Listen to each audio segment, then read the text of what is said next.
Let me ask you something. What if I told you that the one thing you've been dreading, silence, could actually be your greatest weapon? Imagine this. You're holding the key to unlocking emotional freedom, and it starts with doing absolutely nothing. Sounds too simple, right? But here's the kicker. Most people fail at no contact because they fall into the trap of thinking silence is weakness. Well, let me blow your mind. Silence is power. In this video, we're going to rip apart the myths around no contact, flip the script on what you've been told, and hand you the blueprint to turn emotional chaos into unstoppable strength. And you're here because you've tried everything, haven't you? Late-night texts, waiting for a reply that never comes, obsessing over why they left, and now you're stuck. You're thinking, does no contact really work? Or am I just torturing myself? Here's the brutal truth. Most people fail at no contact because they focus on the wrong thing, the other person. That's where you're going wrong. This isn't about them, it's about you. And the sooner you understand that, the faster you'll stop playing games with your own sanity. In this video, I'm going to give you 10 hard-hitting truths about staying strong during no contact, and we're not holding back. I'm talking about the stuff no one wants to say, the raw truths that will wake you up and change your life. But here's the deal. You have to be willing to hear it. No sugarcoating, no fluff, just raw, unfiltered truths that will make you rethink not just your relationships, but how you see yourself. By the end of this video, you won't just survive the silence, you'll own it. Stay with me until the end. Trust me, the truth will make you rethink every choice you've made in relationships. Ready to hear it? Then hit that subscribe button right now, comment, "I'm ready," if you're ready to watch this video till the end. Now let's get started. Number 1. Understanding the challenge. The hardest part of no contact isn't the silence. It's the stories you tell yourself about that silence. You're sitting there, staring at your phone, wondering why they haven't called. You start thinking, maybe they've moved on. Maybe they never cared. Maybe I'm not good enough. Let me stop you right there. These thoughts aren't reality. They're lies your mind creates to fill the silence. Here's the truth. Humans crave closure. We'd rather have a messy, painful answer than the discomfort of not knowing. But here's the hard pill you need to swallow. Sometimes no answer is the answer. Let that sink in. Silence speaks louder than words, but only if you're willing to listen. The challenge of no contact isn't just external, it's internal. It's about quieting the noise in your own head and recognizing that your value doesn't come from someone else's attention. Think about it like this. You've been running a marathon with someone who stopped caring about the race long ago. While you're sprinting, they're on the sidelines, watching you exhaust yourself. No contact is the moment you decide to stop running and catch your breath. It's not giving up. It's giving yourself a chance to recover. And let's not sugarcoat it. It's going to hurt. Like ripping off a bandage, the pain is sharp and immediate. But what's the alternative? Staying in a cycle of hope and disappointment, clinging to breadcrumbs of attention? You deserve more than that. You deserve the whole damn loaf. Now I know what you're thinking, but what if they forget about me? Let me flip that question around. What if they don't? What if your silence forces them to see what they've lost? The truth is, people only value what they fear losing. When you stop being available at their convenience, you stop being taken for granted. That's not manipulation. That's self-respect. Every time you feel the urge to text them, ask yourself this: what am I really hoping to achieve? If the answer is anything other than your own peace of mind, don't hit send. The silence you're avoiding is the very thing that will set you free. Number 2. The power of emotional detachment. The reason no contact feels so impossible is because you've tied your happiness to their actions. If they text, you're happy. If they don't, you spiral. That's not love, it's dependency. And here's the kicker. They feel it. People can sense when you need them more than they need you, and it gives them all the power. Emotional detachment isn't about shutting off your feelings. It's about reclaiming your power. Right now, your emotions are like a puppet on a string, and they're holding the controls. Every time they ignore you, you feel worthless. Every time they reach out, you feel validated. But what if you cut the strings? What if you stopped letting their behavior dictate your worth? Here's a secret most people won't tell you. Detachment makes you irresistible. Why? Because people are drawn to those who don't need them. The moment you stop seeking their validation is the moment you become intriguing. It's human nature. We want what we can't have. But let's take it deeper. Emotional detachment isn't just about them. It's about you. It's about learning to find peace within yourself. Think of it like this. If you're standing in the middle of a storm, you have two choices. You can either fight the wind and get blown around, or you can stand still and let it pass. Detachment is standing still. It's recognizing that you can't control the storm, but you can control your reaction to it. Here's a practical step to start detaching emotionally. Create distance, not just physically, but mentally. Every time you catch yourself thinking about them, redirect that energy to something productive. Start a project, learn a skill, hit the gym. Do anything that reminds you of your own capabilities. The more you focus on yourself, the less power they have over you. Detachment isn't a one-time decision. It's a daily practice. You'll have moments of weakness, and that's okay. Progress isn't about perfection. It's about persistence. Keep showing up for yourself, even on the days when it feels impossible. Number 3. Trusting your decision. You've decided to go no contact, but now the doubts are creeping in. What if I'm making a mistake? What if they think I don't care? What if they move on? Let me stop you right there. These thoughts are fear talking, not logic. And fear has one job, to keep you stuck. The decision to go no contact isn't just a strategy, it's a statement. It says, I value my peace more than your attention. I choose myself over this cycle of hurt. And that's a choice most people are too scared to make. They'd rather stay in the comfort of dysfunction than face the discomfort of growth. But let me ask you this. What has chasing them ever gotten you? Has it made them love you more? Has it brought you peace? Or has it left you feeling drained and defeated? No contact isn't about punishing them. It's about saving yourself. It's about stepping back and giving yourself the space to heal. No contact isn't about waiting for them to come back. If that's your goal, you're missing the point. This isn't about them. It's about you. It's about breaking free from the need for their validation and learning to stand on your own 2 feet. Think of it like this. If you were building a house, would you use materials that are broken and unstable? Of course not. Relationships are no different. You can't build something healthy with someone who doesn't respect you. Trusting your decision to go no contact is about recognizing that you deserve better and refusing to settle for less. Here's an exercise for when doubt creeps in. Write down the reasons you chose no contact in the first place. Be brutally honest. Maybe they disrespected you.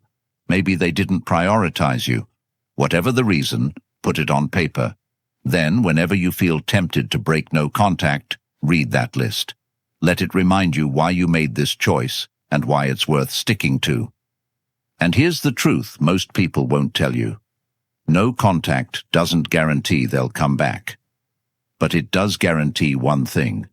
You'll come back to yourself. You'll rediscover the parts of you that got lost in the relationship. You'll remember what it feels like to be whole, not because someone else completes you, but because you complete yourself. Trusting your decision is about playing the long game. It's about choosing growth over instant gratification. Growth is never easy, but it's always worth it. So the next time you find yourself questioning your choice, remember this: the person you're becoming is worth the discomfort of letting go. Number 4. Embracing discomfort. No one likes discomfort. It's why we cling to toxic relationships, send that desperate "Hey, how are you?" text, or stalk their social media late at night. But here's the harsh reality: growth and comfort cannot exist together. You can have one or the other, but never both. If you want to become stronger, wiser, and more self-assured, you have to get comfortable with being uncomfortable. Discomfort during no contact isn't a punishment. It's a transformation. Think of a butterfly struggling to emerge from its cocoon. It's painful, messy, and slow. But without that struggle, the butterfly's wings wouldn't develop the strength to fly. You're in that cocoon right now, and the silence. That's your transformation in progress. But here's the trap most people fall into. They think discomfort means they're doing something wrong. You start to question yourself, wondering if breaking no contact would feel better. Spoiler alert, it won't. Reaching out might give you a fleeting sense of relief, but it comes at the cost of your long-term growth. And let's face it, if they wanted to talk to you, they would have by now. Discomfort shows you where the cracks are in your foundation. Maybe you relied too heavily on their attention for your self-worth. Maybe you ignored your own needs to prioritize theirs. Whatever it is, the pain you feel isn't here to punish you. It's here to guide you. Next time you feel that unbearable urge to break no contact, sit with it. Don't distract yourself. Don't run from it. Just let it wash over you like a wave. Notice how the feeling rises, peaks, and then fades. That's the thing about discomfort. It's temporary, and every time you resist the urge to react, you're teaching yourself that you can survive without them. Think about it. Every painful moment you endure is a deposit into your self-respect bank. It's proof that you value yourself enough to face the hard stuff head-on. And let's be real, nothing worth having ever comes easy. Embrace the discomfort, because on the other side of it lies the version of you that you've always wanted to be. Number 5. Purpose over validation. Most of us spend our lives performing for people who don't even deserve to sit in the front row of our story. You know what I'm talking about. Posting that "look how happy I am" photo on Instagram, hoping they'll see it and feel a twinge of regret. But let me ask you this. Why are you living for their validation when you could be living for your purpose? Validation is like junk food. It gives you a quick hit of satisfaction, but it leaves you feeling empty and craving more. Purpose, on the other hand, is like a home-cooked meal. It takes longer to prepare, but it nourishes you in ways that last. During no contact, your purpose is your anchor. It's the thing that will keep you grounded when the silence feels overwhelming. What does living with purpose actually look like? It means asking yourself, what can I create, achieve, or improve in my life that has nothing to do with them? Maybe it's a fitness goal you've been putting off. Maybe it's finally starting that side hustle you've always dreamed about. Or maybe it's as simple as becoming the kind of person who inspires themselves. Imagine someone who spent years in a relationship where they always played second fiddle. They were constantly seeking approval, bending over backward to keep the peace. After the breakup, they went no contact and poured all that energy into building their dream business. Today, they're thriving, not because they got their ex back, but because they got themselves back. Living with purpose doesn't mean you stop caring about what happened. It means you stop letting it define you. Every moment you spend chasing validation is a moment you're not investing in your future. And here's the irony. When you start living for yourself, you become magnetic. People are drawn to those who have a sense of direction and self-worth. So here's your challenge. Take all the time and energy you've been wasting on thoughts of them and redirect it. Start small. Pick one thing you've been putting off. Maybe it's journaling, exercising, or learning a new skill. Commit to it, not because you want to prove anything to them, but because you owe it to yourself. And remember this, your purpose doesn't need anyone's approval. The only validation you should be chasing is your own. Number 6, building resilience. Resilience isn't something you're born with, it's something you build, brick by brick, choice by choice. Right now, you're in the trenches of emotional warfare. No contact feels like a battle between your better judgment and your need for closure. But here's the good news. Every time you resist the urge to reach out, you're building a fortress of resilience. Let me break it down. Resilience is like a muscle. The more you use it, the stronger it gets. Every time you say no to breaking no contact, you're flexing that muscle. At first, it feels impossible. You'll have moments of weakness where you stare at your phone, drafting texts you'll never send. But over time, it gets easier. The silence stops feeling like a punishment and starts feeling like peace. Create a daily ritual that reinforces your strength. Maybe it's a morning journal where you write down 3 things you're proud of. Maybe it's a workout routine that makes you feel powerful. Or maybe it's as simple as repeating an affirmation like, I choose myself. Whatever it is, make it a habit. Habits are the foundation of resilience. Think of resilience as your armor. It doesn't make the battles disappear, but it protects you from the wounds that used to cut deep. And let's not forget, resilience isn't about never feeling pain. It's about rising every time you fall. You're going to have bad days. You're going to have moments when the silence feels unbearable. But resilience is what will carry you through. Resilience is sexy. There's nothing more attractive than someone who can weather the storms of life and come out stronger. When you build resilience, you're not just surviving. You're thriving. You're showing yourself and the world that you're unbreakable. The next time you feel tempted to break no contact, remember this. Every choice you make is either building your resilience or tearing it down. Choose wisely, because the person you're becoming, they're worth it. Number 7, accepting reality. The hardest truths are the ones we avoid the most. You know exactly what I mean.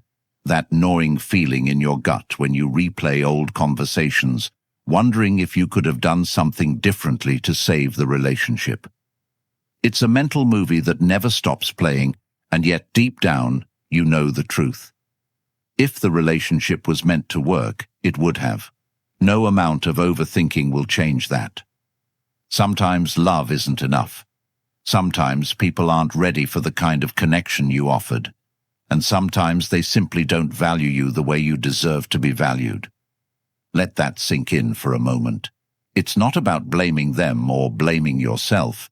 It's about accepting that not every chapter of your life will have a happy ending. And that's okay, because endings aren't failures, they're transitions. Most people resist reality because it's painful. You tell yourself stories to soften the blow. Maybe they'll change. Maybe they didn't mean to hurt me. Maybe if I just try harder, they'll come back. These maybes are the chains that keep you tied to the past. And the longer you hold on to them, the harder it becomes to move forward. Acceptance isn't about giving up. It's about setting yourself free. When you accept reality, you take back the power you've been giving away. You stop waiting for closure from someone who's never going to give it to you. You stop hoping for an apology that might never come. And most importantly, you stop letting someone else's actions define your worth. Think of acceptance as ripping off a bandage. It hurts like hell at first, but once it's done, you can finally start to heal. And let's be clear, healing isn't linear. You'll have days where you feel like you're moving on, and days where you feel like you're back at square one. That's normal. What matters is that you keep moving forward, even if it's just one step at a time. Write down the truths you've been avoiding.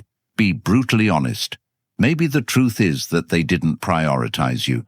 Maybe the truth is that the relationship was one-sided. Whatever it is, put it on paper. Seeing it in black and white can be a powerful wake-up call. And every time you feel tempted to break no contact, read those truths aloud to yourself. Let them remind you why moving on is the only option. Acceptance doesn't mean you stop caring. It means you start caring about yourself more. It means you stop hoping for a future with someone who isn't meant to be in your life and start building a future that's centered around your own happiness. And here's the irony. The moment you stop chasing them is the moment you start finding yourself. Number 8. Turning pain into power. Pain is one of life's great inevitabilities. If you're human, you've felt it. The sting of rejection, the ache of loss, the hollow emptiness of being left behind. But here's the truth about pain. It's not your enemy. It's your teacher. It's here to show you where you need to grow, where you've been neglecting yourself, and where you need to make changes. Think about it. Every scar you have, whether it's physical or emotional, tells a story of survival. And right now, you're in the middle of writing one of the most important chapters of your life. The pain you feel today is shaping the person you'll become tomorrow. So the question isn't, how do I get rid of this pain? It's, how do I use this pain to grow? Here's the secret most people won't tell you. Pain is the catalyst for transformation. Think about every great success story you've ever heard. Behind every triumph, there's a struggle. Behind every victory, there's a battle. And behind every strong person, there's a moment of pain that forced them to rise above it. You're in that moment right now, and while it might feel like the end, it's actually the beginning. The beginning of a stronger, wiser, more resilient version of yourself. But here's the catch. You have to be willing to face the pain head-on.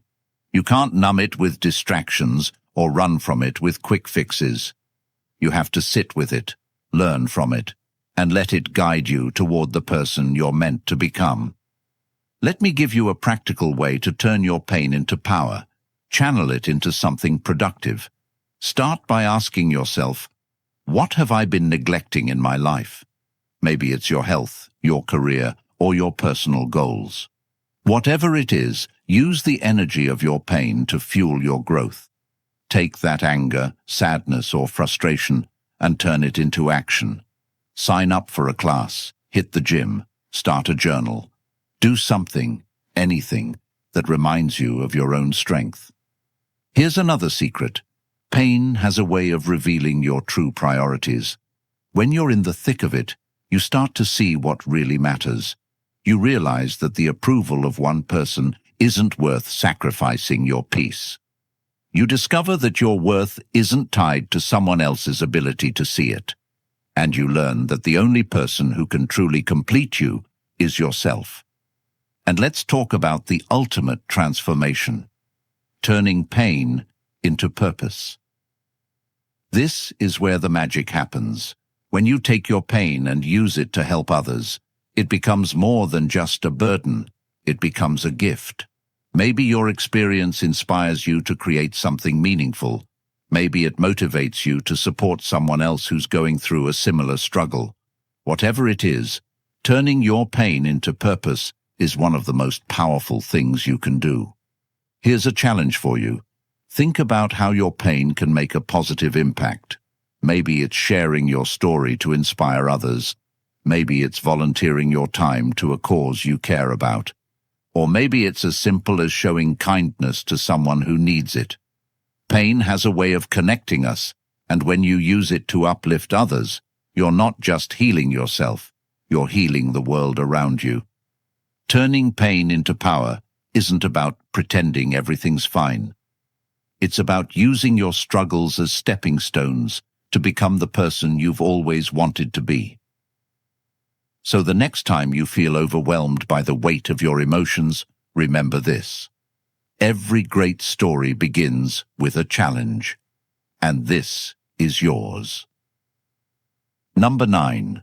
Shifting focus to growth. Your focus is probably all over the place.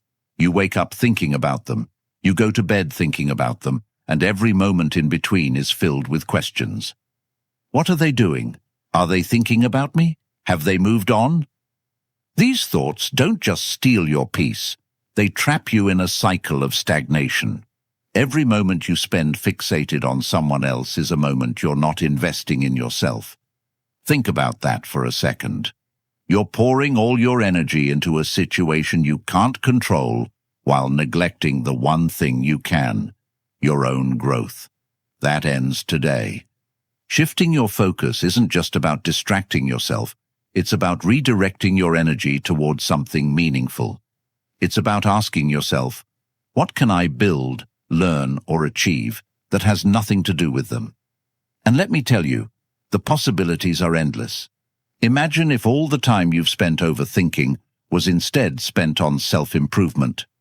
Picture yourself signing up for that fitness class you've been avoiding, or finally starting that business idea that's been sitting on the back burner.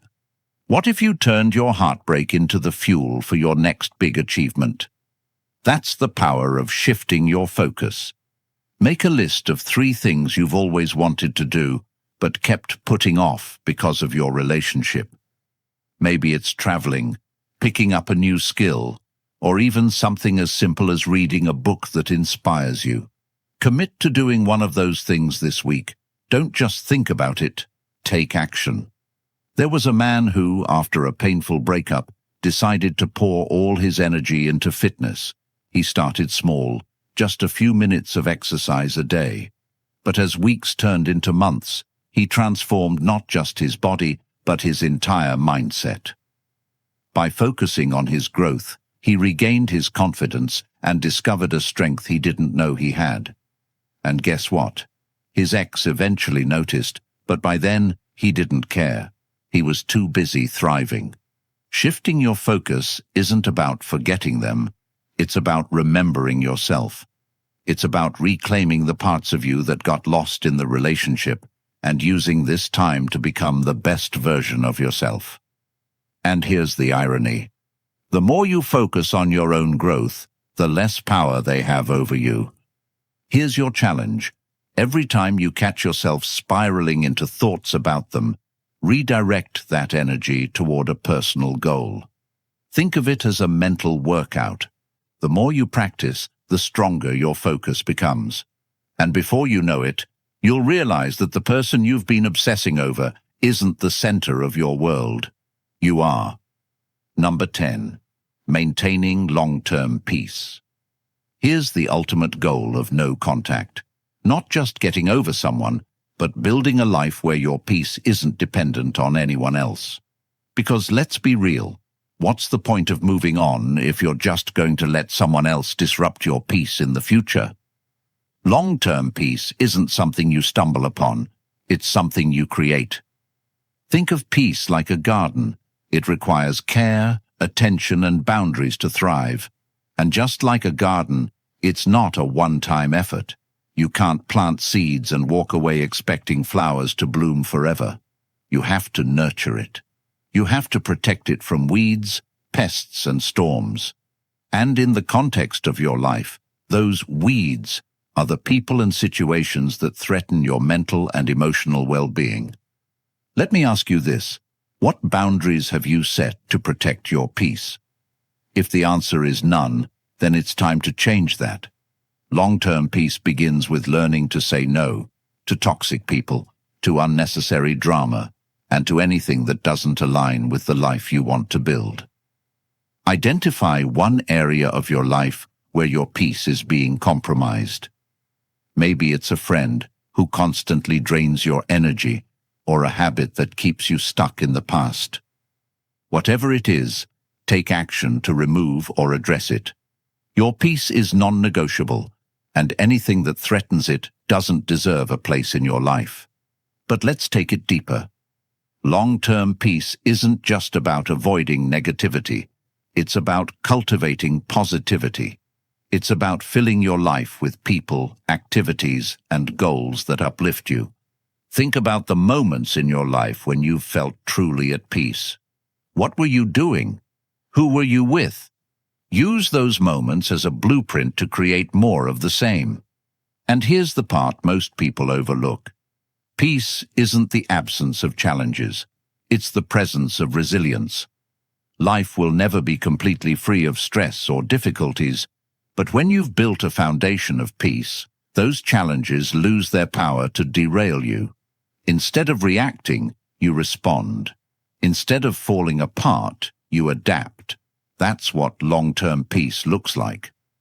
There was a woman who, after a tumultuous breakup, decided to make peace her top priority. She started meditating daily, journaling her thoughts, and spending time with people who uplifted her. Over time, she noticed a shift. The things that used to trigger her, an unexpected text from her ex, a lonely Friday night, no longer had the same grip on her emotions. She wasn't just surviving, she was thriving. And that's the power of prioritizing peace. Here's your takeaway. Maintaining long-term peace is a choice you make every day. It's not something that happens to you. It's something you create through your actions, habits, and mindset. And the more you prioritize your peace, the less you'll tolerate anything that disrupts it. Here's the final challenge. Write down your personal definition of peace. What does it look like? What does it feel like? And most importantly, what steps can you take to protect and nurture it? Keep that definition close to you and let it guide every decision you make.